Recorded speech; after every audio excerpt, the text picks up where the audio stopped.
मुरब्बी सम्माननीय विनायक दा, सम्माननीय श्रीधर भाई, समस्त उपस्थित समस्त सज्जन को मोर अनेक अनेक श्रद्धा शुभेच्छा जय।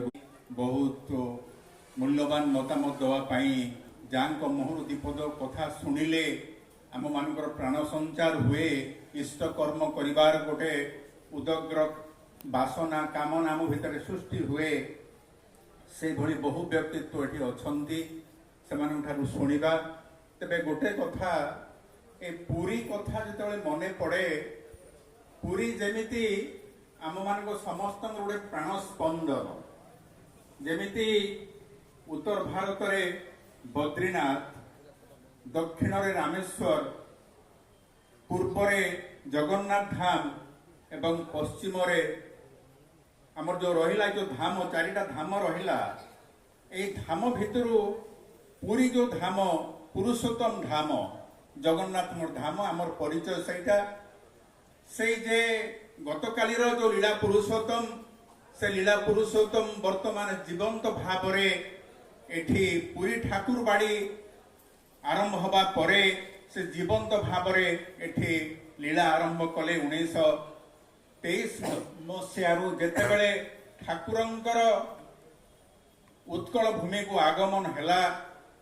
जो ओडिया जाति संपूर्ण भाव गोटे परिवार निकट चिरदिन पाई ऋणी होगी रही जाइछि।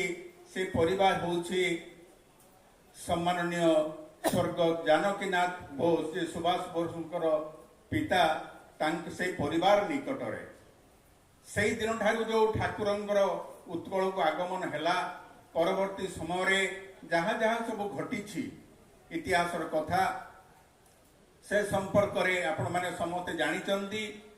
से मूल जिनस 1923 मसीहारू आज पर्यंत आम समस्त गोटे भावावेग जोड़ी होगी रही। जे 1946 मसीह ठाकुर देवघर आसिले, किंतु 23 मसीह से ओडिशा आसीथिले एवं जहाँ जहाँ लीला परवर्ती अवस्था योगाचार्य श्री श्री बड़दा 75 मसीहा एवं 78 मसीह भुवनेश्वर रे जो सर्वभारतीय आमर ऋतिक सम्मेलन हैला, सेतबेले आम सब छात्र थिलु बाणीविहार रे। से समय जो युगांतकारी घटना सेठी सब घटिला, सेटा ओडिशा सत्संग इतिहास रे गोटे मोड़ परिवर्तन करिथिला। बहुत कथा मुझे कथा कही समय नष्ट करने चाहूनी। परिशेष गोटे कथा आम मान मन रखा दरकार, ये ठाकुर बाड़ी ये कौन से सत्संग बिहार